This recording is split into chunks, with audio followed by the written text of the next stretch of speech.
haula wala quwwata illa billahil aliyyil azim al-azizil alim adada kulli harfin kutiba wa yuktabu abadal abidin wa daharad dahirin.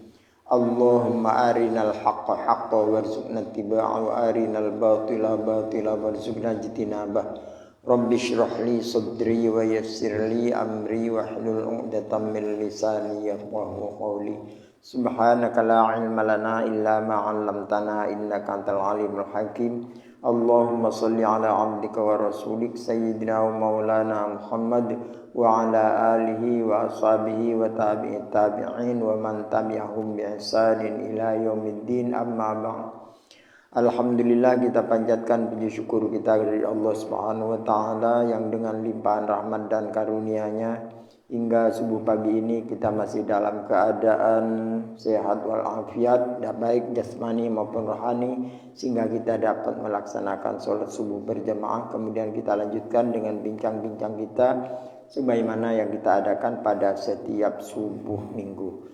Mudah-mudahan semua amal yang telah kita kerjakan maupun yang akan kita kerjakan diterima di sisi Allah Subhanahu wa taala. Amin ya rabbal alamin. Salawat beriring salam semoga selalu tercurah keharibaan junjungan kita Nabi besar Muhammad sallallahu alaihi wasallam kepada keluarganya, sahabat-sahabatnya, tabi'in tabi'in dan kepada semua umatnya hingga akhir zaman. Mudah-mudahan kita semua adalah orang-orang yang insyaallah memperoleh jaminan syafaat dari beliau di yaumil mahsyar nanti. Amin ya rabbal alamin. Jamaah subuh yang dirahmati Allah, bincang-bincang kita pagi ini yaitu kita masuki bab yang namanya bab iktikaf ya. Iktikaf ini artinya kalau bahasa kita diam ya. Diam di dalam masjid itu iktikaf ya. Nah, disunatkan orang yang diam di masjid itu atau yang iktikaf itu berniat iktikaf. Jadi niatnya itu niat iktikaf ya. Baik dengan bahasa Indonesia, saya iktikaf dalam masjid ini sunahkan Allah Ta'ala. Mengapa disunahkan beriktikaf? Karena kalau kita hanya duduk biasa, tidak niat iktikaf ya, maka kita ada duduknya itu tidak mendapatkan pahala ya. Jadi duduknya dari mana kita mendapat? Hanya pahala yang kita peroleh dari amal-amal kita, tapi duduknya itu tidak dapat pahala. Karena itu disunahkan. Iktikaf ini paling minimnya iktikaf ya, sama dengan lamanya itu melebihi tumakninah sholat. Kita sholat tumakninah banyak dalam ruku, dalam sujud itu minimal kita baca. Jadi duduknya itu minimal melebihi itu. Jadi kalau kita dan kalau itikaf yang lama itu makanya kita setiap masuk masjid disunahkan itikaf. Jadi kita walaupun tidak beraktivitas kita tetap mendapatkan pahala. Tapi kalau kita hanya duduk biasa itu menurut para ulama tidak mendapatkan pahala. Hanya dapat dari amal yang kita kerjakan. Tapi kalau kita niat itikaf ya, maka duduknya itu mendapat pahala. Itu yang dia kata iktikaf ya. Kemudian bab ini dibuka dengan sebuah hadis dari Abu Hurairah radhiyallahu anhu ya. Abu Hurairah radhiyallahu anhu anna Rasulullah sallallahu alaihi wasallam qala, sesungguhnya Rasulullah sallallahu alaihi wasallam bersabda, man qama, barang siapa ya, man qama ramadhana imanan wa ihtisaban, barang siapa yang melaksanakan sholat malam ya, di dalam bulan Ramadan imanan karena dorongan imannya, karena iman kepada Allah, wa ihtisaban dan mengharapkan pahala dari Allah atau mengharapkan ridho Allah ya, ghufira lahu, maka dia diampuni ya, ma taqaddama min dzambihi, semua dosa-dosanya yang lalu ya. Jadi salah satu ampunan dosa itu diperoleh melalui qiyam Ramadan. Yang qiyam Ramadan itu ada yang kita kenal dengan sebut sholat tarawih ya. Itu qiyam Ramadan. Jadi qiyam Ramadan itu sholat tarawih. Sebenarnya makanya ulama banyak menjelaskan ya. Tarawih itu tidak dikenal di zaman Rasulullah. Yang dikenal itu qiyam Ramadan. Tarawih itu kalau dalam sejarahnya dikenal di zaman Sayyidina Umar. Dan Sayyidina Umar yang setelah meninggalnya Abu Bakar, di awal-awal pemerintahan Umar itu Qiyam Ramadan itu masih sebagaimana yang dilaksanakan oleh Rasulullah SAW. Pada ketika itu semakin umat semakin banyak yang mendatangi masjid juga semakin banyak, semakin ramai. Tapi sholatnya tetap sholat sebagaimana yang dilaksanakan orang itu, sholat tarawihnya, sholat Qiyam Ramadannya itu masing-masing, tidak ada berjamaah. Jadi tidak ada berjamaah. Jadi yang kepingin sholat lama-lama, yang kepingin sholat cepat-cepat ya. Jadi masing-masing dengannya. Melihat keadaan umat yang sudah ngumpul di masjid tapi sholatnya kok sendiri-sendiri gitu kan. Itu Sayyidina Umar pilihnya jalan ya. Kalau bahasa kita, kalau bahasa agamanya itu ijtihad Umar itu jalan. Melihat orang, coba kayak kita ini kan. Kita sholat sendirian bang. Tak bang, bandingkanlah kita sholat subuhnya. Kita sholat sendiri, tapi ngumpul di masjid. Kan dilihat orang tidak serasi kan. Jadi ijtihad Sayyidina Umar. Sayyidina Umar itu berijtihad, lalu dikumpulkan oleh Sayyidina Umar. Orang itu dianjurkan melaksanakan sholat berjamaah dengan dipimpin oleh seorang sahabat yang hafal Quran namanya Ubay bin Ka'ab. Ubay bin Ka'ab itu hafal Al-Quran. Jadi sunnahnya itu memang kayak gitu. Jadi setelah diperintahkan oleh Sayyidina Umar, maka sholat itu diatur dengan rapi, safnya sebagaimana sholat Jumat. Maka dikerjakan secara berjamaah sebanyak 20 rakaat. Jadi adanya tarawih, Pak ya. Semenjak Sayyidina Umar dikenallah tarawih. Tarawih itu asalnya dari kalimat rawahah, Pak ya. Rawahah itu artinya sholat santai, tidak keburu-keburu, Pak ya. Sehingga di antara setiap 4 rakaat, kalau dalam riwayatnya setiap 4 rakaat itu diadakan wirid, ya. Wirid seperti fadlan minallahi ta'ala wa ni'mah. Itu kan ada biasa kalau yang sholat tarawih 20 kan ada. Keutamaan itu datangnya dari Allah. Terus dijawab fadlan ta'ala wa rahmah ya tawwab ya ghaffar. Itu kan wirid sebenarnya, doa-doa. Ya tawwab, zat yang menerima taubat, ya ghaffar, wahai zat yang mengampuni. Itu wa maghfiratu rabbiyya tawwab ya ghaffar ya wasi'al maghfirah, wahai zat yang maha luas ampunannya. Itu jadi setiap 4 rakaat ada itunya. Jadi bacaan itu bukan bid'ah karena diperbuat oleh sahabat. Maka kalimat tarawih timbul dari artinya sholat santai setiap 4 rakaat istirahat. Itu riwayatnya. Setelah selesai setelah selesai 20 maka ditambah sholat witir 3 rakaat minim witir 3 rakaat. Itu semenjak Sayyidina Umar baru kalimat sholat itu dikenal sholat tarawih, artinya sholat yang santai. Semenjak itu yang jadi imam namanya Ubay bin Ka'ab, seorang sahabat yang hafal Al-Quran dan fasih bacaan Al-Qurannya. Setelah selesai Sayyidina Umar ngomong, apa kata Sayyidina Umar? Nikmatul bid'ati hadza, sebaik-baik bid'ah. Bid'ah itu kan tidak pernah dikerjakan, maksudnya tidak pernah dikerjakan di zaman Rasulullah. Caranya, Pak ya. Kalau sholatnya Rasulullah sudah mengasih contoh, Pak. Namanya ada qiyam sholatnya sudah ada contoh, tapi yang berjamaah selama 1 bulan itu belum pernah dikerjakan oleh Rasulullah, ya. Tidak pernah dikerjakan di Sayyidina Umar, Abu Bakar, tapi pada zaman Sayyidina Umar. Ya. Maka dikenal nikmatul sebaik-baik bid'ah. Ya. Bid'ah itu artinya model perbuatan ibadah yang tidak dikerjakan di zaman Rasulullah itu bid'ah. Ya. Tapi modelnya, tapi sholatnya udah ada. Jadi modelnya itu yang sebaik-baik bid'ah. Inilah yang paling bagus kata Sayyidina Umar. Maka dikenal dalam istilah agama itu ada bid'ah hasanah. Jadi tidak semua bid'ah itu jelek lah ya. Sampai situ ya. Ghufira lahu ma taqaddama, diampuni. Diampuni itu kalau bahasa kita ditipek, dihilangkan ya. Ada ulama yang ghufira bermakna yasturu ya. Ghufira itu artinya diampuni, yasturu artinya ditutupi ya. Itu ada ulama yang mengartikan kayak gitu. Artinya dosa-dosa kita ditutupi oleh apa? Oleh kebaikan yang kita kerjakan ya. Jadi kalau kita punya dosa dengan kita mengerjakan sholat lail atau qiyamul lail, maka dosa-dosa itu tertutupi oleh pekerjaan baik kita. Itu pengertian. Nah, yang sudah. Kalau yang belum kan belum Pak ya.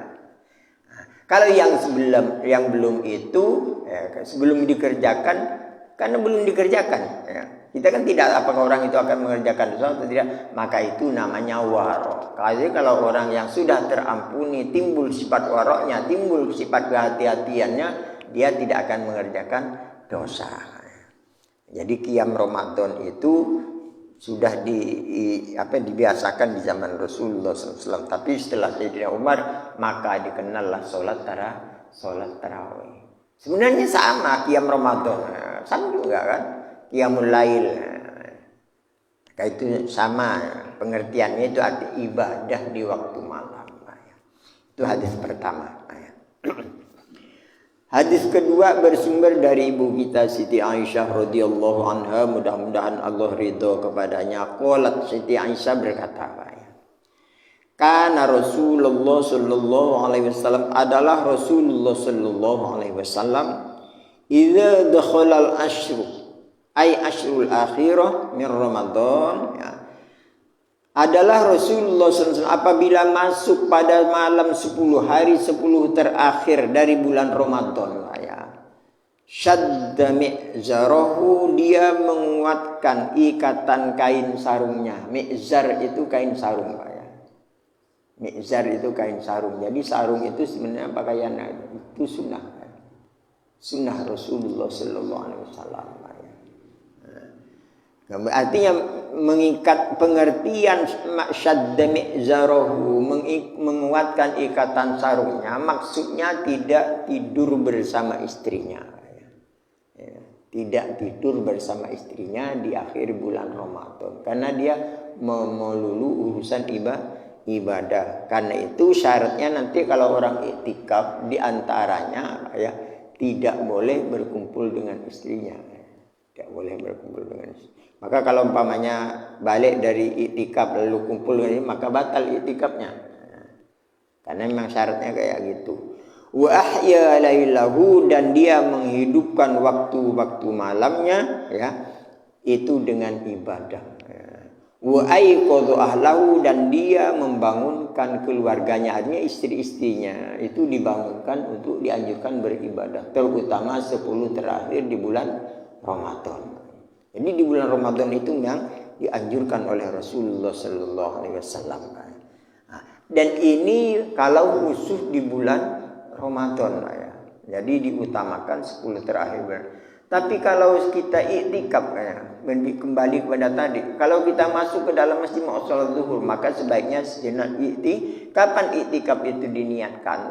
Setelah kita mengerjakan salat tahiyatul masjid. Setelah kita sholat, kalau menurut para ulama di dalam kitab Kasyifatus Sijah itu dijelaskan ya, sebelum kita mengubah sila, memulai duduk kita, masih kita assalamualaikum kita kan masih duduk tawarruk. Pada saat itu setelah kita salam belum mengubah sila, maka kita disunahkan berniat iktikaf. Cukup sekali ya. Setelah iktikaf lalu kita batal wudu, tidak perlu ngulang iktikaf karena itu tuntutan keadaan ya. Tapi kalau sampai balik, maka itu disunahkan ngulang iktikaf ya. Wa aiqadhu ahlahu, dan membangunkan ahli keluarganya ya. Hadis ini diriwayatkan oleh Bukhari Muslim ya. Jadi bagi orang yang akan iktikaf itu paling utama adalah 10 terakhir di bulan Ramadan. Kita masuk hadis yang ketiga, masih dari Siti Aisyah radhiyallahu anha. Dari Siti Aisyah radhiyallahu anha ya. Annan Nabi sallallahu alaihi wasallam, sesungguhnya Nabi sallallahu alaihi wasallam kana ya'takul asyrul awakhir min Ramadan, adalah Rasulullah sallallahu alaihi wasallam ya'takifu beriktikaf pada 10 hari terakhir dari bulan Ramadan hatta tawaffahullah, sampai dia wafat menghadap Allah Subhanahu wa taala azza wa jalla. Jadi Rasulullah itu pengertian ini Pak ya. Rasulullah tidak pernah meninggalkan i'tikaf di akhir Ramadan karena itu sunnah. Setiap akhir Ramadan kita i'tikaf. Dan i'tikaf yang paling bagus ya. Paling bagus itu yaitu masjid jami. Masjid jami artinya masjid yang didirikan sholat Jumat. Jadi setiap masjid yang didirikan sholat Jumat itu namanya masjid jami. Dan disitulah kita ya, disunahkan beriktikaf ya. Walaupun tidur kalau niat iktikaf itu mendapat pahala. Itu iktikaf ya. Setelah Rasulullah SAW wafat, summa takafa azwajuhu min ba'dihi, kemudian beriktikaflah azwajuhu, istri-istrinya. Asalnya kalimat azwaj itu dari kata zaujun. Kalau zaujun itu satu. Ya. Kalau maka di sini menggunakan kalimat azwaj. Azwaj itu jamak taksir. Jamak taksir. Jamak taksir itu artinya semua istrinya. Tsumma takafa azwajuhu, kemudian beriktikaflah azwajuhu, istri-istrinya atau istri Rasulullah SAW min ba'dihi, sesudah wafatnya Rasulullah sallallahu alaihi wasallam. Maka banyak riwayat kalau Siti Aisyah itu i'tikafnya di belakang masjid, dia bikin bikin tempat khusus dikasih perlindungan. Maka kayak gaya gini ini sunnah ya, termasuk sunnah kalau riwayatnya. Tabir ya, pakai tabir. Pelindung perempuan yang ada di belakang itu termasuk sunnah. Nah, jadi karena Siti Aisyah itu kalau i'tikaf diam di belakang, mojok, dia bikin pelindung pakai tabir bahasa kita. Itu. Jadi kembali ke azwaj. Kalau dua Pak, zaujani Pak ya. Zaujani. Azwajun itu jamaknya. Jadi kalau azwajan itu tidak ada batasnya. Mengapa ini kalimat azwaj? Karena istri Rasulullah SAW yang ditinggalkan wafat itu ada 9 orang. Ya. Ada 9 orang istri Rasulullah SAW yang ditinggalkan wafat. Maka kalimatnya menggunakan kalimat jamak taksir. Ya. Hadis ini juga masih dikeluarkan atau disepakati oleh Bukhari Muslim. Ya.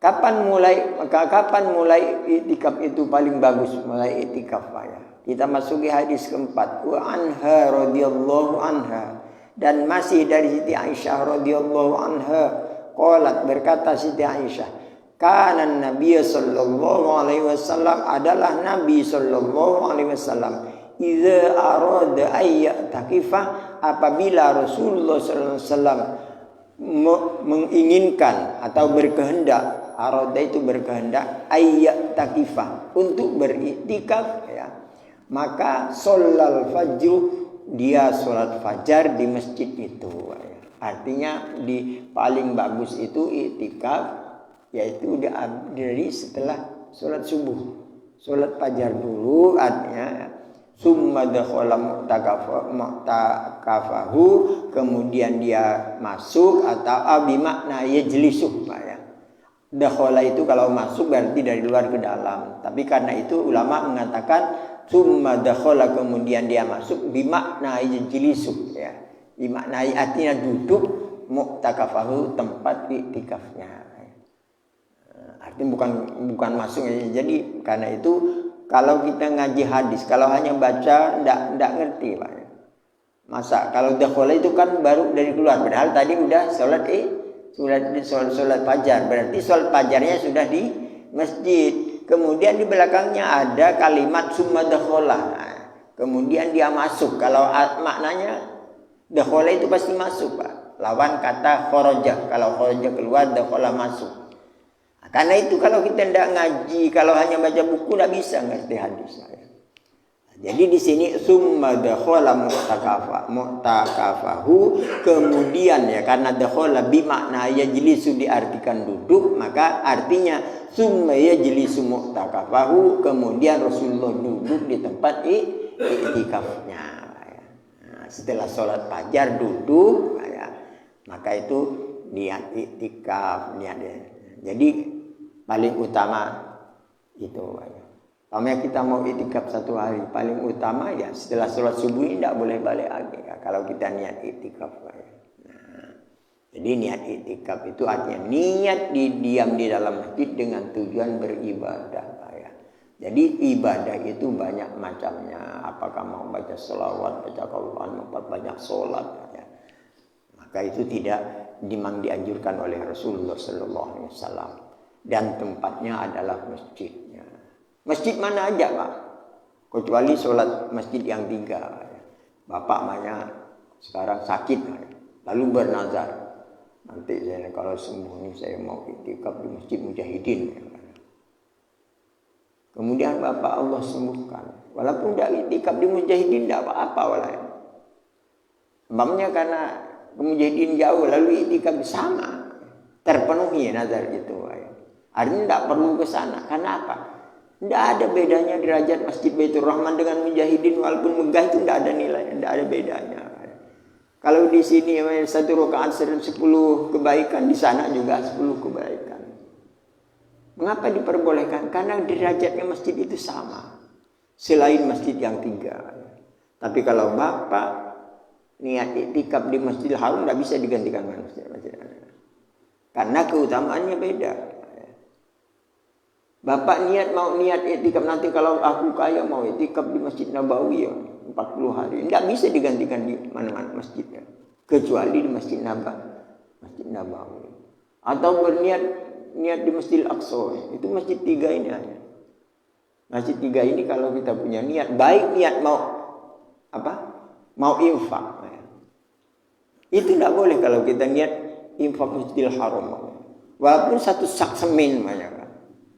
Niat menyumbang di Masjidil Haram 1 sak semen. Lalu Bapak beli 10 sak semen di sini sumbangkan masjid ini, tidak bisa tergantikan itu. Karena fadilah masjidnya beda. Tapi kalau Bapak niat nyumbang masjid sini, Masjid Baitur Rahman, lalu Bapak alihkan karena ada suatu hal, entah pengurus yang tidak cocok dengan kita, Bapak alihkan 10 sak itu ke masjid yang lain, itu bisa. Karena derajat sama-sama masjid itu bisa. Nah, itu perbedaannya. Bahkan dalam hadis itu ada Rasulullah, la tushaddur rihal, tidak boleh. Maksudnya tidak boleh itu tidak boleh sampai dipaksakan. Tidak boleh sampai dipaksakan. La tushaddur rihal illa fi salasi masjid. Tidak boleh orang itu mempersiapkan diri betul-betul untuk menuju suatu masjid kecuali 3 masjid. Maka kawan-kawan yang keras pahamnya, yang berpegang kepada teks hadisnya, dituduh jamaah tabligh itu sesat. Berdasarkan hadis itu, padahal pemahamannya yang salah. Padahal kandungan intinya dimakruhkan kita pergi ke suatu masjid, kecuali masjid yang 3, karena masjid itu banyak. Coba Bapak bayangkan, Bapak karena punya keinginan atau beranggapan masjid yang lain itu lebih dari Masjid Baitur Rahman, lalu Bapak sholat subuh di Masjid Abdul Nafis, kan di sini kosong. Itu yang dimaksudkan oleh Rasulullah. Karena derajat masjid itu di mana-mana sama. Tapi kalau orang keluar, kalau orang keluar kayak saudara-saudara kita jamaah tabligh, tujuannya bukan hanya untuk i'tikaf, tapi niat membenahi diri secara batin, meningkatkan ibadah. Kalau di rumah kan banyak gangguan, tidak bisa konsen kita. Ini itu tidak sampai haram pun tidak, Pak. Jadi kita harus mengerti. Itu saya benar mendengar langsung dari pencerahannya bahwa ya, tidak boleh haram pergi ke suatu masjid kecuali ketika dengan niat tujuan yang khusus. Kemudian kita lanjutkan ya. Hadis yang kelima masih dari Siti Aisyah radhiyallahu anha, mudah-mudahan Allah ridha kepada qalat. Siti Aisyah berkata, "In kana Rasulullah sallallahu alaihi wasallam," ketika ya Rasulullah sallallahu alaihi wasallam la yudkhilu alayya ra'suhu, ya, memasukkan kepalanya padaku, ya, menjolorkan kepalanya ya, padaku, wa huwa fil masjid, dan dia berada di dalam masjid. Nah, maksud masjid di sini fi i'tikafihi, ya. Fi i'tikafihi, ya. Artinya Rasulullah diam di masjid dalam keadaan i'tikaf, kemudian dia mengeluarkan kepalanya ya ke pangkuan Siti Aisyah, fa urajjilu, kemudian aku menyisirnya. Bayangannya kayak gini, karena kalau orang pernah ke Masjid Nabawi ngerti Pak. Bisa melihat, karena rumah Rasulullah dengan masjid itu sama kayak ini di masjid dengan teresnya Pak ya. Jadi Rasulullah banyak itikaf di situ, Rasulullah baring, kepalanya dikeluarkan. Jadi yang di luar ini anggaplah teres ini rumah Rasulullah. Kan wajar Rasulullah baring, kepalanya dikeluarkan ke pangkuan Siti Aisyah, kemudian Siti Aisyah menyisirnya. Fa urajjiluhu, kemudian wa kana la yadkhulul bait, dan adalah Rasulullah la yadkhulul baita, dia tidak masuk ke rumah. Waktu itikaf tidak masuk ke rumah, artinya tidak meninggalkan illa lihajatin, kecuali karena ada satu keperluan, idza kana mu'takifan, apabila Rasulullah dalam keadaan itikaf. Jadi kalau kita itikaf di sini, kayak bapak-bapak yang rumahnya dekat, itikaf di sini. Kemudian jam-jam makan ya, tidak bawa bekal, boleh bapak balik makan. Itu kan hajat, keperluan kan, kebutuhan. Dan masuknya kembali di sini menurut para ulama itu tidak perlu niat itikaf dan tidak perlu sholat tahiyatul masjid. Tidak perlu sholat tahiyatul masjid lagi walaupun kita balik, karena baliknya kita itu ada keperluan. Nah, itu yang dimaksud illa dihajatin idza kana mu'takifan. Jadi kalau kita balik atau kita batal keluar berwudu ya kan, tidak perlu sholat tahiyatul masjid dan tidak perlu mengulangi niat itu, karena itu menyambung Pak ya. Karena kita meninggalkan itu karena keperluan. Ada hal-hal yang dilarang Pak ya, yang dilarang. Oh ini hadis yang ke-6 Pak ya. Waktu kita itikaf itu ada larangan yang tidak boleh kita kerjakan, yang bisa membatalkan itikaf Pak ya. Nah, hadis ke-5 ini diriwayatkan oleh Bukhari Muslim dan lafaznya menggunakan kalimat lafaz Bukhari Pak ya. Nah hadis ke-6 ini ya, ini masih Siti Aisyah. Karena yang tahu, karena rumah Siti Aisyah pas di samping masjid yang sekarang jadi makam Rasulullah itu. Jadi kalau orang pernah ke Madinah tahu pas kalau baca hadis itu pasti nyambung rasanya. Wa anha, dan dari Siti Aisyah qala, dia berkata, as-sunnatu 'alal mu'takif, disunnatkan Pak ya. Disunnatkan 'alal mu'takif, bagi atas orang-orang yang iktikaf. Mu'takif itu artinya orang yang beriktikaf Pak ya. Siapa aja laki-laki dan perempuan masalah ini kena. Pertama, Allah ya'ud maridun, tidak boleh menjenguk orang sakit. Tidak bolehnya di sini itu larangan takrih. Artinya kalau kita menjenguk orang sakit maka akibatnya membatalkan iktikaf kita. Yang pertama, wala yashhadu janazah, dan tidak boleh pergi takziah.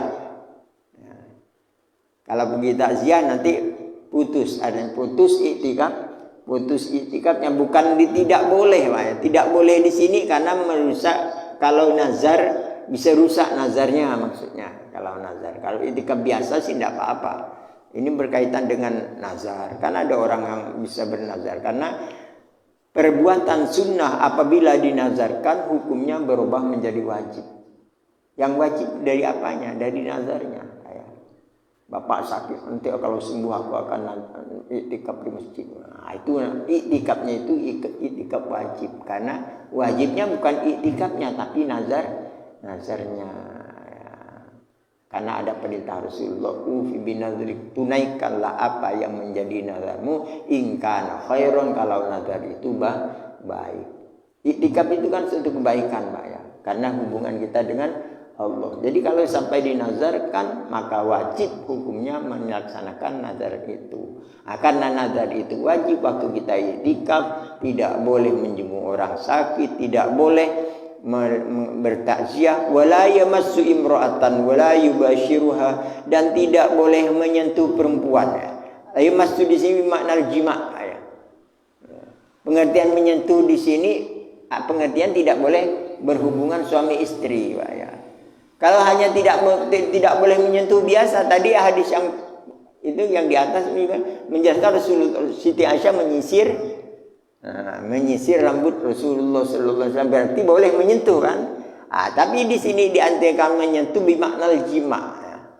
Jadi kalimat hadis ini pengertiannya tidak boleh berhubungan dengan istrinya, wala yubashiruha, dan tidak boleh bercumbu dengan istri karena membangkitkan syahwat.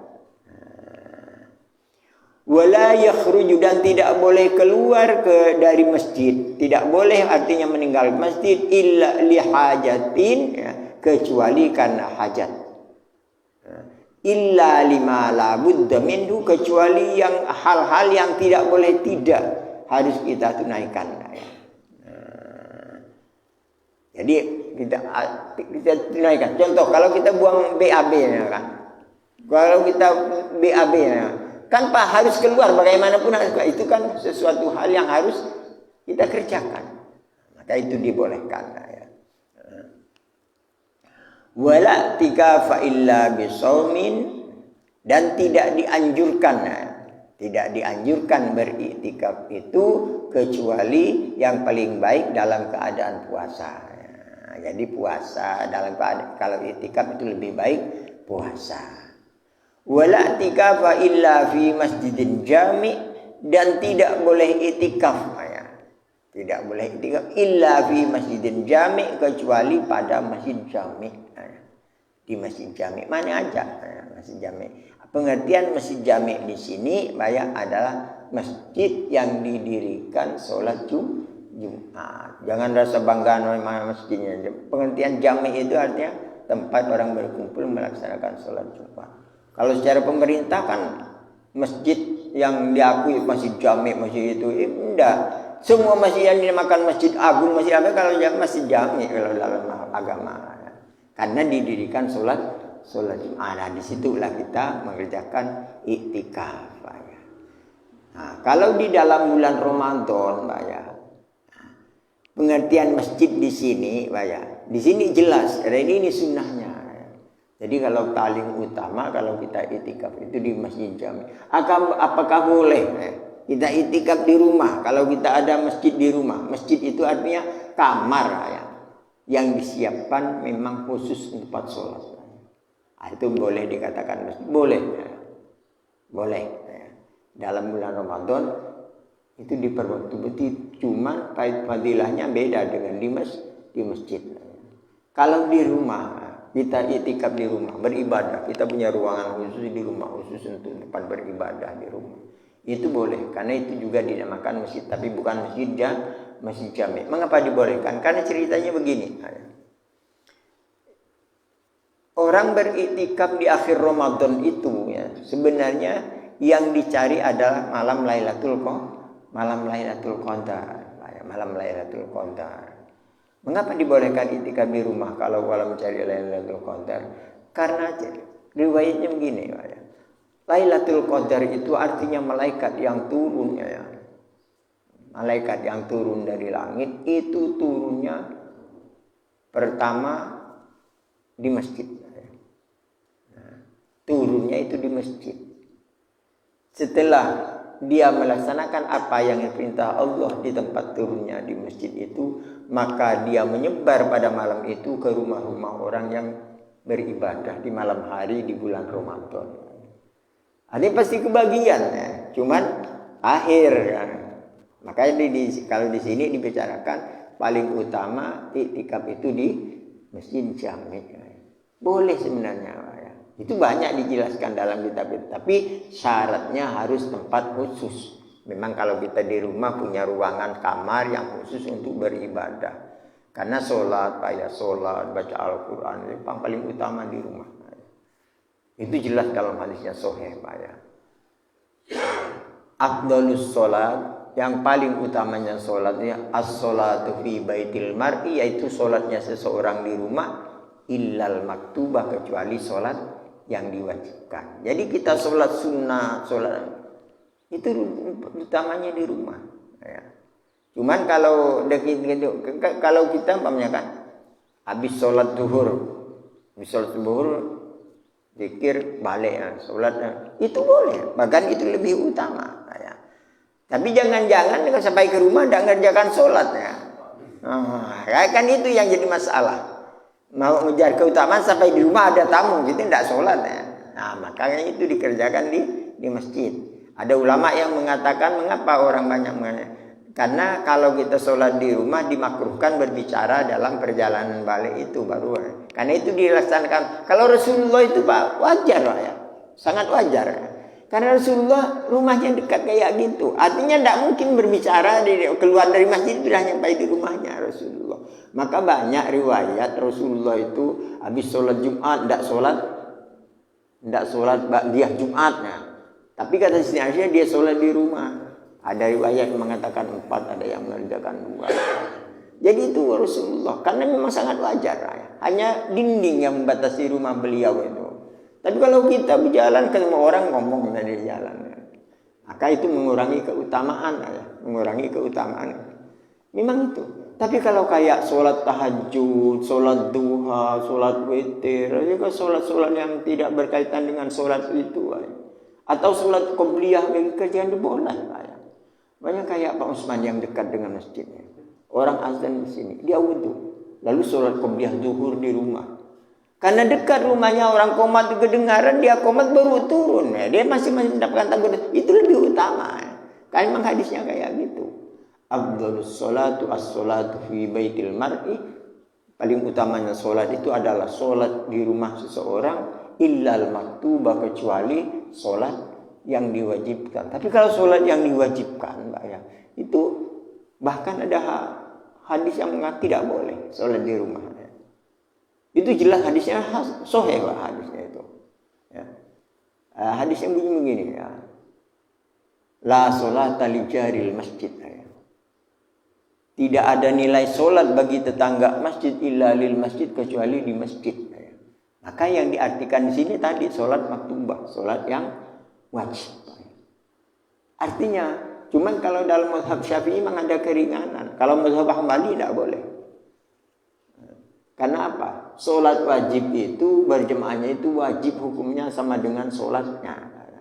Kalau sholatnya fardu ain maka berjemaahnya itu fardu ain itu Imam Hambali. Tapi kalau Imam Syafi'i beda. Itu jalan masuk akal lah. Sekarang nggak dijelaskan.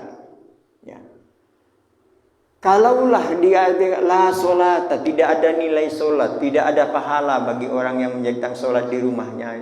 Lalu pertanyaan Imam Syafi'i ya, apakah kalau itu dianggap tidak sholat, ya, dianggap tidak sholat atau tidak sah sholat di masjid, apakah jamaah berjamaah itu masuk syarat sah sholat? Kan itu pertanyaannya. Kan bukan syarat sah sholat kan jamaah? Nah, itu buktinya kata Imam Syafi'i bahwa sholat itu boleh walaupun sendirian. Nah, tapi tetap Pak ya, keutamaan berjamaah, pendapat Imam Syafi'i yang demikian tidak mengulangi keterangan-keterangan tentang fadilah berjamaah. Karena itu di dalam mazhab Syafi'i itu ada 2 Pak ya, pendapatnya. Tidak wajib tapi fardu kifayah. Nah, berjamaah itu kalau paling tinggi kalau dalam mazhab Syafi'i fardu kifayah. Artinya kalau di Gang Lestarinya ada masjid, tidak ada jamaahnya, zuhur, asar itu pada waktu yang kosong itu kena semua. Tapi kalau sudah ada yang menggunakan azan, kemudian ada berjamaah, walaupun 2 orang yang lain sholat di rumah itu tidak dosa maksudnya. Tapi kalau Imam Hambali tetap dosa, karena dipanggil Tuhan tidak dengarkan. Jadi kayak itu ya. Nah, jadi di sini wala tikafun tidak boleh iktikaf, pengertian tidak boleh di sini Pak ya, itu pengertian makruh. La itu la takrih. Kecuali nazar tadi. Hadis ini diriwayatkan oleh Imam Abu Daud, wala ba'sa birijalihi, dan tidak ada yang cacat. Ba'sa itu tidak ada yang membahayakan, birijali perawinya. Kan ada orang pembohong, ada orang yang jujur, ada yang kuat hafalnya, ada yang enggak, itu yang masuk birijalihi. Illa an-rajih waqfu, kecuali bahwa hadis ini adalah wakfu itu ada yang di pengertiannya seperti jam apa iktikaf di masjid dengan di rumah. Itu yang dimaksud tauqif ya. Jadi oleh karena itu ya, iktikaf itu sebaiknya di masjid. Dan silakan. Apakah iktikaf Ustaz? Apakah siang itu lebih apa maksudnya? Apakah iktikaf ini boleh siang gitu? Apakah sini kan terlalu kebanyakan kan orang kan iktikaf subuh mulai kan? Akhirnya balik ke rumah itu itu. Siang tidak ada penjelasan iktikaf Rasulullah itu Pak ya. Yang kita berbicara Rasulullah kalau masuk waktu fajar itu sampai maghrib tidak balik Pak. Artinya siang itu tetap iktikaf karena ibadah ya. Jadi itu tidak ada ketentuan waktu harus siang. Cuma bagi kita ulama itu karena tidak mungkin kita, karena apalagi zaman sekarang orang masing-masing dengan kesibukannya Pak ya. Masing-masing tidak mungkin. Zaman dulu itu memang kesibukan itu tidak ada. Saya merasakan betul Pak. Saya di kampung dengan ke kota itu sudah beda. Di kampung itu tidak ada kesibukan. Jadi artinya orang iktikaf itu memungkinkan betul untuk siang hari. Tapi kalau di kota, kita cari makan harus bekerja ya kan, keluar ya kan. Itu tidak mungkin kecuali ada orang-orang tertentu. Jadi iktikaf itu paling utama dimulai dari sholat fajar sampai buka puasanya kalau puasa. Karena itu ulama karena melihat kesibukan maka ada batasan. Kapan orang itu masuk kategori iktikaf di masjid? Paling sedikitnya minimalnya Pak ya. Setelah kita sholat itu duduk walaupun hanya sebentar, melebihi tumakninah sholat. Ini bapak tadi masuk ke masjid, sholat fajar di masjid. Habis sholat fajar niat iktikaf.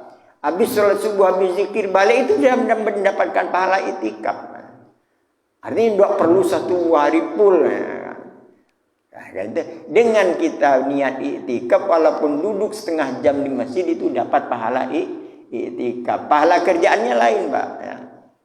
Pahala baca Qurannya, pahala zikirnya itu lain. Tapi bapak duduknya kayak kita gini Pak ya. Itu dapat pahala kalau kita niat iktikaf. Tapi kalau tidak niat iktikaf, duduknya tidak dapat pahala, tapi mendengarkan kajian ini dapat pahala. Artinya kita peroleh dari amal kita Pak ya. Tapi duduknya tidak nilai ibadah karena tidak niat. Nah, itulah pengertian bahwa sesuatu itu tergantung niatnya. Kalau bapak niat iktikaf di dalam masjid tidur pun pasti dapat pahala iktikaf. Tapi kalau bapak hanya tidur biasa sama apa bedanya dengan tidur di rumah? Nah itu ya. Ya.